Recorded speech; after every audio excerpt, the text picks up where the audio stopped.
Our planet, a sphere of blue and green, holds secrets in its deepest oceans and on its highest peaks. We believe we have mapped its every corner, charted its every sea.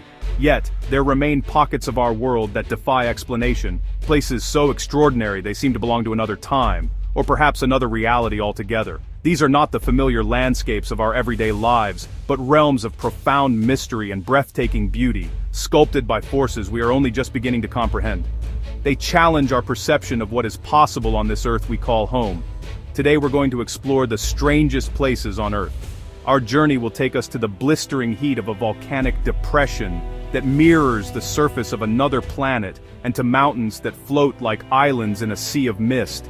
We will swim in a lake filled with millions of harmless, pulsating creatures, and stand in awe before ancient lines etched into the desert floor, their purpose lost to the mists of time. This is a voyage into the heart of the unknown, a celebration of nature's most bizarre and beautiful creations. Prepare to be astonished. From landscapes that look like they're straight out of a sci-fi movie to locations that seem impossible to exist, let's dive in and question the reality of these incredible, mind-blowing destinations. We will witness the power of geological forces, the quiet persistence of life in extreme conditions, and the enduring mysteries left behind by our ancestors. This is our world, but not as we know it. This is Earth at its most wonderfully, wildly weird. Our journey begins in what is, unequivocally, one of the most inhospitable environments on Earth, the Danakil Depression in Ethiopia. Here, at over 100 meters below sea level, the very ground seems to boil. It is a landscape of violent, vibrant color. A painter's palette of acid yellows, toxic greens, and rust reds. This is not a place for the faint of heart. It is a vision of a primordial world, a land still in the throes of its own creation. The air is thick with the pungent smell of sulfur, and the heat is a relentless physical presence. This alien terrain is born from a unique and violent geological process. 3 tectonic plates are tearing themselves apart in this very spot, a slow-motion cataclysm that has been unfolding for millions of years. As the Earth's crust thins, magma pushes its way towards the surface, superheating groundwater that bubbles up through mineral-rich salt deposits. The result is this chaotic mosaic of acid pools, sulfur springs, and fragile salt formations that crunch underfoot like frozen glass. To walk here is to walk upon a landscape that is alive and constantly changing. Life, in its most extreme and resilient forms, has found a way to persist even here. In these boiling, highly acidic waters, scientists have discovered colonies of extremophile microbes. These are organisms that thrive in conditions that would be instantly fatal to almost all other known life forms. By studying them, we can gain invaluable insights into how life might have first begun on our own planet, and indeed, how it might exist on other worlds across the cosmos, on planets like Mars or the moons of Jupiter. Yet, for all its scientific importance, the Danakil Depression remains a place of profound danger. The ground can be treacherous, a thin crust of salt hiding pools of scalding acid. The air itself is poisonous in places. It is a stark and powerful reminder of the raw, untamable power of our planet's geology. It is beautiful, yes, but it is a beauty that commands respect. A landscape that is as deadly as it is dazzling, a true window into the Earth's fiery heart. From the blistering heat of the African continent, we travel east to a realm of serene vertical beauty, the Tianzi Mountains of China. Here, nature has sculpted a landscape that seems to have been lifted directly from a traditional ink-wash painting. Hundreds, perhaps thousands, of slender sandstone pillars rise dramatically from the forest floor, their peaks often shrouded in a sea of mist. They are not mountains in the conventional sense, but towering spires of rock, each one a testament to the patient, relentless power of erosion. For millennia, these incredible formations have been a source of inspiration for poets, painters, and philosophers. They evoke a sense of profound tranquility and timelessness.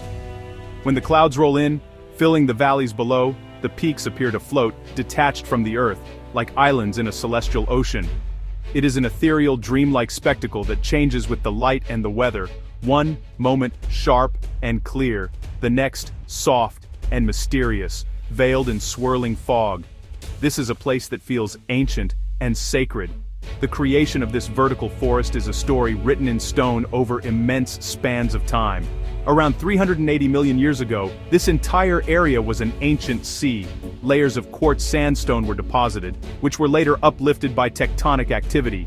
Then, for millions of years, water and ice went to work.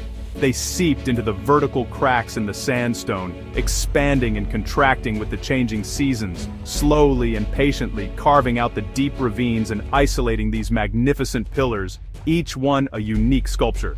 To stand on a viewpoint and gaze out across this panorama is to feel a sense of overwhelming awe.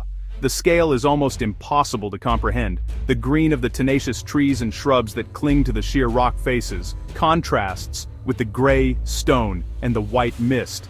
It is a place that quiets the mind and opens the soul to the immense artistry of the natural world.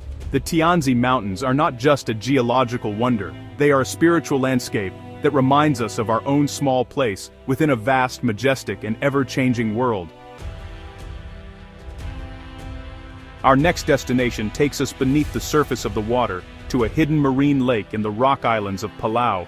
This is not an ordinary lake. It is home to one of the most surreal and gentle encounters one can have in the natural world.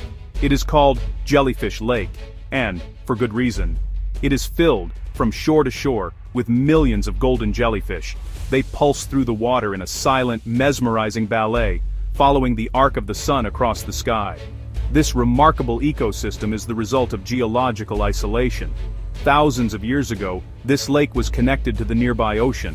When sea levels dropped, it became cut off, trapping a population of jellyfish inside. With no significant predators to fear, the jellyfish evolved. Over countless generations, their stinging cells, their nematocysts, became so diminished that they are now completely harmless to humans. This evolutionary quirk has transformed the lake into a unique, living sanctuary. To slip into the warm, slightly green water of Jellyfish Lake is to enter another dimension. The world above disappears, and you are surrounded by a galaxy of living, breathing organisms. They drift around you, bumping gently against your skin, their golden bells catching the filtered sunlight that penetrates the water. There is no sound, only the rhythmic, silent pulsation of millions of living beings. It is a profoundly peaceful, meditative experience, a total immersion in a world that is both alien and deeply calming. Twice a day, the entire population of the lake undertakes a remarkable migration. They follow the sun from one side of the lake to the other, a behavior linked to the symbiotic algae that live within their tissues. These algae photosynthesize, providing the jellyfish with their primary source of energy. This daily journey, this silent sun-seeking pilgrimage, is a beautiful example of the intricate connections that bind life together. Jellyfish Lake is a fragile miracle, a quiet testament to the strange and wonderful paths that evolution can take. We now travel to the arid, windswept coastal plain of Peru to confront a mystery that has puzzled archaeologists and historians for decades. Etched into the very surface of the desert floor are hundreds of gigantic figures known as the Nazca lines. These are not small carvings, they are enormous geoglyphs, some stretching for hundreds of meters, so vast that their true form can only be appreciated from high in the air. There are hummingbirds, spiders, monkeys, and strange humanoid figures alongside immense geometric shapes like trapezoids, spirals, and long straight lines. Their creation is a feat of remarkable precision. The Nazca people who inhabited this region between 500 BC and 500 AD created these figures by removing the reddish-brown iron oxide-coated pebbles that cover the surface of the desert. This simple act exposed the lighter-colored ground underneath, creating a stark and lasting contrast. The region's extremely dry, windless, and stable climate has preserved these delicate lines for more than 1,000 years, a silent gallery of ancient art. But why were they made? This is the central enduring enigma of the Nazca lines. Theories abound, but definitive answers remain elusive. Were they astronomical calendars, pointing to the rising and setting of celestial bodies? Were they pathways for religious processions, giant diagrams to be walked upon during sacred rituals? Or perhaps they were offerings to the gods in the sky, immense prayers for water and fertility in this desperately arid land. The scale of the endeavor suggests a deep, society-wide spiritual or practical purpose. Whatever their original meaning, the Nazca lines represent a profound connection between a people and their landscape. They transformed the empty desert into a colossal canvas, a message board for their gods or their descendants. Standing on the ground, one sees only shallow ditches and piles of stones, but from above, the true genius and ambition of the Nazca people are revealed.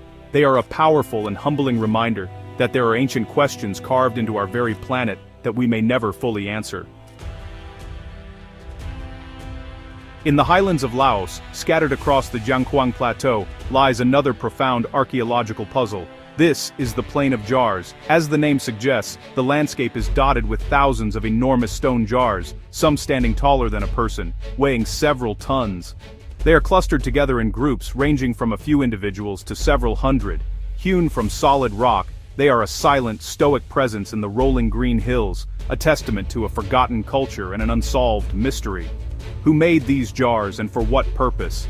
Archaeological evidence suggests they were created during the Iron Age, between 500 BC and 500 AD, but the identity of the people who carved and placed them here is unknown. The jars themselves are mostly undecorated, carved from sandstone, granite, or limestone, with a commanding, almost monumental simplicity. Some have stone lids, and local legends speak of them being used by a race of giants to brew and store rice wine to celebrate a great victory. The most prevalent scientific theory posits that the jars were part of a complex mortuary practice. Excavations have revealed human remains around the jars, leading archaeologists to believe they were used as funerary urns, perhaps to hold the dead during a period of decomposition before a secondary burial. But this theory is not without its questions. Why go to the immense effort of carving and transporting these massive stone vessels for such a purpose? The sheer scale of the undertaking across hundreds of sites is staggering. Today, the Plain of Jars is a place of quiet contemplation. The scars of more recent history are also visible here. The landscape was heavily bombed during the secret war in the 1960s and 70s, and unexploded ordnance still poses a danger. This adds another layer of melancholy and mystery to the sites. As you walk among these ancient, silent megaliths, you can't help but feel the weight of time and the profound silence of a history that has been lost, its secrets locked away within these enigmatic stone vessels. We journey now to the land of fire and ice, Iceland, a country that sits astride the mid-Atlantic ridge, where the Earth's crust is thin and its inner turmoil is on constant display. Here, in the Haukadalur Valley, we find one of nature's most dramatic and punctual performances. This is Stråkr, a geyser whose name means the churn. While its more famous neighbor Geysir is now largely dormant, Stråkr puts on a spectacular show for all who wait and watch. The process that leads to an eruption is a tense, underground drama. Surface water seeps deep into the earth, where it comes into contact with rock heated by the magma chamber below. The water heats up to well beyond boiling point, but the immense pressure from the column of water above prevents it from turning to steam. It becomes superheated. A delicate and unstable balance is achieved, a moment of immense potential energy held in check. The pool at the surface pulses, almost breathing as the pressure builds. Then, the trigger. As the water at the bottom of the column gets hot enough, some of it finally flashes into steam, expanding over 1,000 times in volume. This expansion violently pushes the water column above it upwards and out. The release of pressure causes a chain reaction, and the rest of the superheated water instantly boils. The result is a powerful, explosive eruption, a column of boiling water and steam, rocketing into the sky, sometimes reaching heights of 30 or even 40 meters. The entire event, from the first surge to the final plume of steam, lasts only a few seconds. The air is filled with a roar and the smell of sulfur. Then, silence, as the water drains back into the Earth's plumbing system and the process begins all over again. Stråkr erupts with remarkable regularity, typically every 6 to 10 minutes. To witness it is to feel the raw, geothermal power of our planet. It is a visceral, exciting and humbling display of the immense forces churning just beneath our feet, a true and spectacular heartbeat of the Earth. Our travels now take us to the island of Bohol in the Philippines, to a landscape that seems to have sprung from the pages of a fairy tale. Spread out over an area of more than 50 square kilometers are over 1,000 perfectly conical and symmetrical hills. During the dry season, the lush, green grass that covers them withers and turns a rich, coppery brown, transforming the landscape into what looks like an endless field of giant chocolate drops. This is the origin of their delightful name, the Chocolate Hills. These are not man-made mounds. They are a geological formation known as conical karst, and their origin is a story of water and time. The hills are composed of limestone, the remnants of ancient coral reefs that were uplifted from the sea by tectonic forces. For millennia, rainwater, which is naturally slightly acidic, has slowly dissolved the limestone, seeping through cracks and washing away the softer material. This patient process of erosion has sculpted the landscape, leaving behind these remarkably uniform, cone-shaped hills. While geology provides a scientific explanation, local legend offers a more romantic and dramatic tale. One story tells of two feuding giants who hurled rocks and boulders at each other for days. Exhausted and eventually reconciled, they left the island in peace, but forgot to clean up their mess, leaving behind the hills as evidence of their epic battle. Another legend speaks of a giant who fell in love with a mortal woman. When she died, his tears of grief turned into the hills, a lasting monument to his sorrow. Whichever story you prefer, the visual effect is undeniably magical. From a high vantage point, the hills stretch to the horizon in every direction, a rolling sea of brown or green depending on the season. Their uniformity is what makes them so striking, a natural pattern that seems almost too perfect to be real. The Chocolate Hills are a gentle, whimsical wonder, a place that sparks the imagination and reminds us that sometimes the most enchanting landscapes on Earth are also the most geologically fascinating. Way up north in Lithuania, where the wind blows across wide-open fields, nature has made something truly amazing and a little bit spooky. Here, a bunch of small lakes and forests have come together, and when you look at them from high above, they look exactly like a human face. This is called La Face de Lituania, or the face of Lithuania. It's not something people built or carved a long time ago. It's just how nature arranged things by chance, a trick of how we see things that makes a really strong and interesting picture. This face has so many details, it's wild. Two lakes are the eyes, another lake makes a sad-looking mouth. A small hill in the land forms a clear nose, and a line of trees perfectly outlines a chin and jaw. It looks like a serious, thoughtful face, like it's staring up at the sky. We only found out about this face recently, thanks to pictures from satellites and planes. For hundreds of years, people lived and worked on this very land, but they had no idea they were part of such a big picture. This is what we call seeing faces in things, how our brains like to find familiar shapes, like faces, in random stuff. It makes us think about the world in a new way. It makes us wonder about patterns, luck, and how we see things. Is it just a crazy accident of how the land wore away and plants grew? A 1 in a billion chance? Or is there something deeper going on? A connection between tiny things and huge things, between our own bodies and the shape of the land itself? The face seems to show the spirit of the land, like a hidden guardian made visible. If you go to this area on the ground, you'll just see pretty lakes and woods. The magic only happens when you change your view, when you rise above the land to see the whole thing. The face of Lithuania is a modern puzzle, a reminder that even today, with all our information, our planet can still surprise us with secret pictures and unexpected art. It's a calm, quiet place that makes us think about all the patterns, both clear and hidden, that shape our world and how we see it. We return to the Americas, to the rugged, sun-baked landscapes of southern Utah and northern Arizona. Here, geological time is not an abstract concept. It is written in vibrant color across the land. This is a region of layered hills and painted deserts, where cliffs and badlands are striped with horizontal bands of red, orange, white, and purple. Formations like the Wave and the Bentonite Hills look less like terrestrial landscapes and more like the brushstrokes of a divine artist. Each layer of rock tells a story, a chapter in Earth's immense history book. These are sedimentary rocks, formed from the accumulation of sand, silt, and mud in ancient environments. Deserts, rivers, lakes, and shallow seas that existed here hundreds of millions of years ago. The different colors are the result of the varying mineral content within each layer. The rich reds and oranges come from iron oxides, rust essentially, while other minerals contribute whites, yellows, and even shades of lavender and blue. The forces of uplift and erosion have worked together to expose these ancient layers. The entire Colorado Plateau was gradually lifted thousands of feet, and then, for millions of years, wind and water have been patiently at work, carving canyons, shaping mesas, and stripping away younger rock to reveal the rainbow-colored strata beneath. In places like the Wave, the wind has sculpted the cross-bedded sandstone into fluid, flowing shapes that mimic the movement of water, freezing ancient dunes in time. To walk through this landscape is to walk through deep time.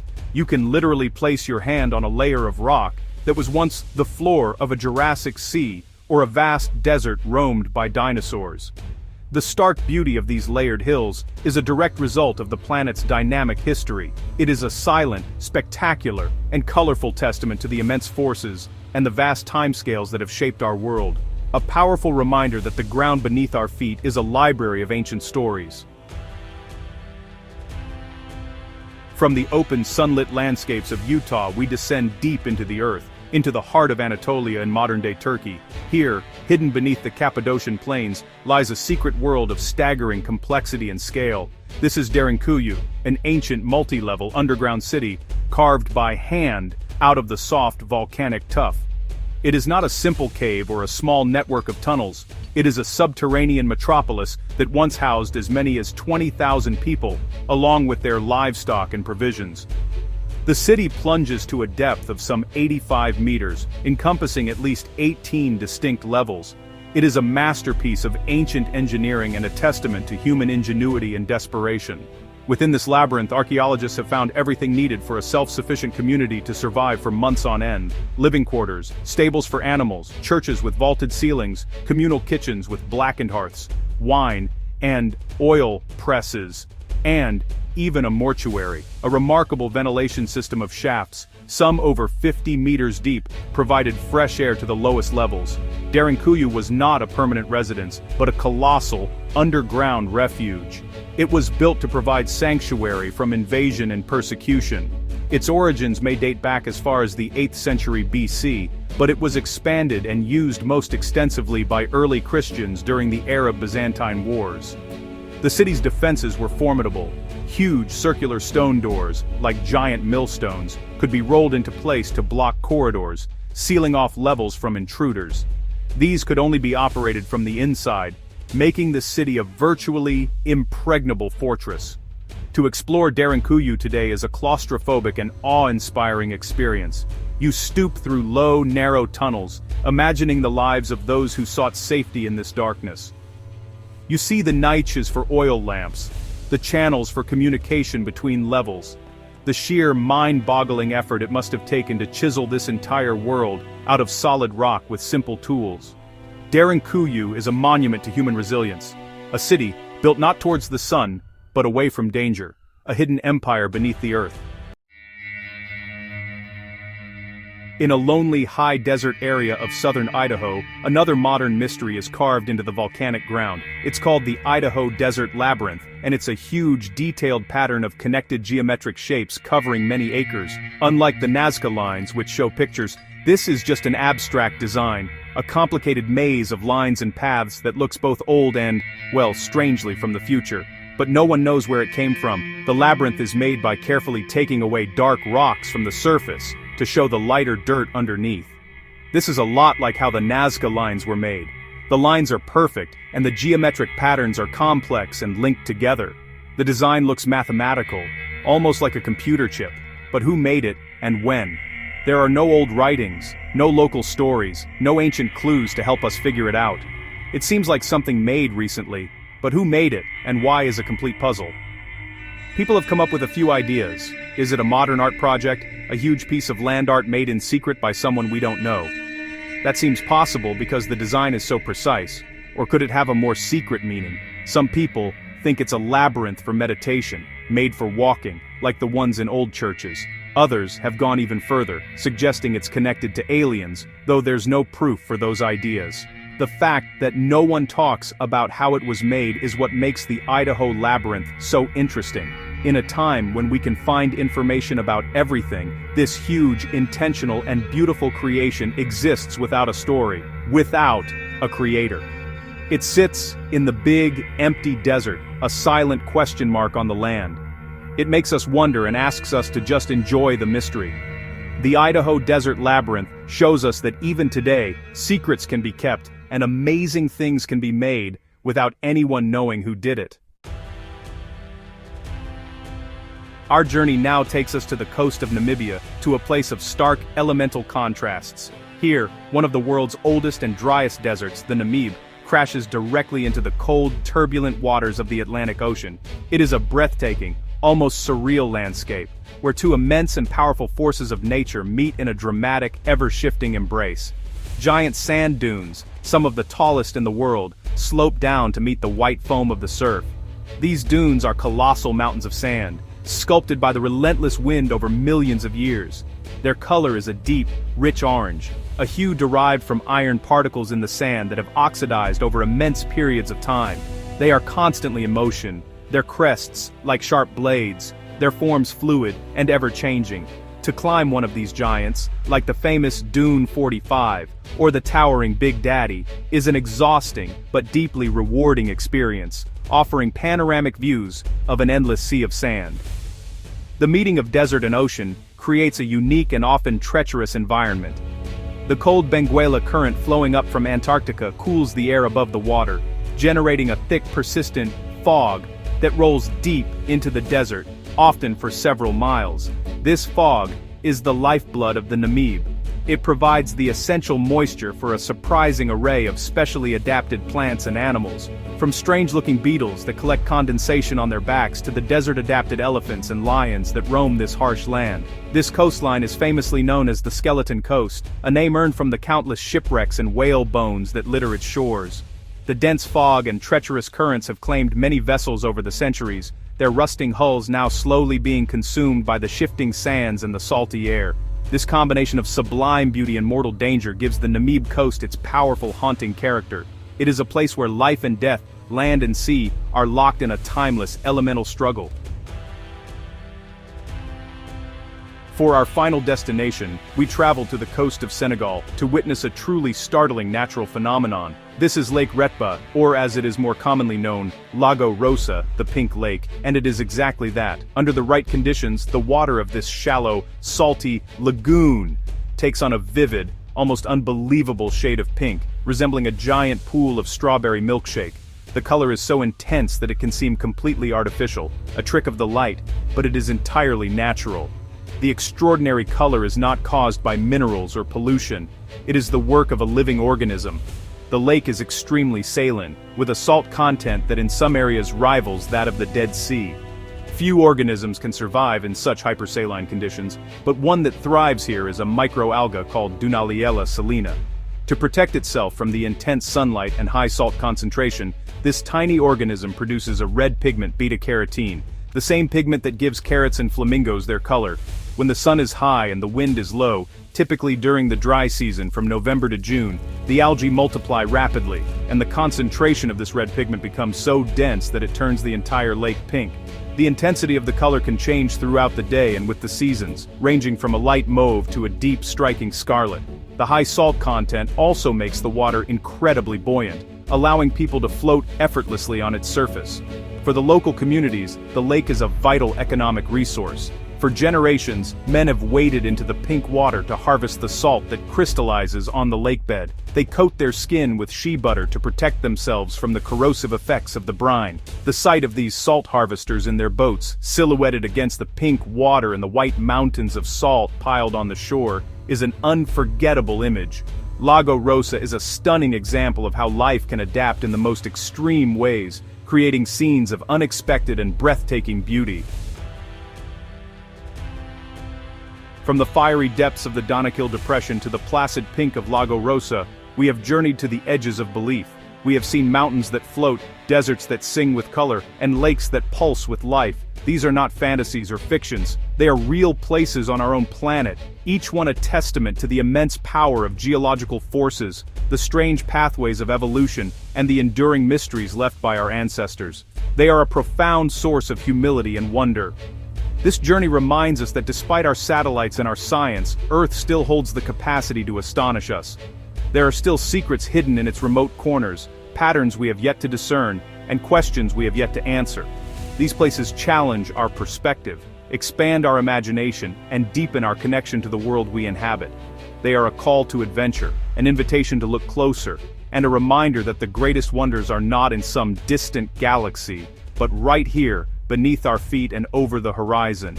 These places remind us how mysterious and awe-inspiring our planet truly is. Which one would you dare to visit? Let us know in the comments below. Each one offers a different kind of adventure, a different kind of awe. Whether you dream of swimming in a galaxy of jellyfish, or standing in the shadow of an ancient, silent jar, the world is waiting.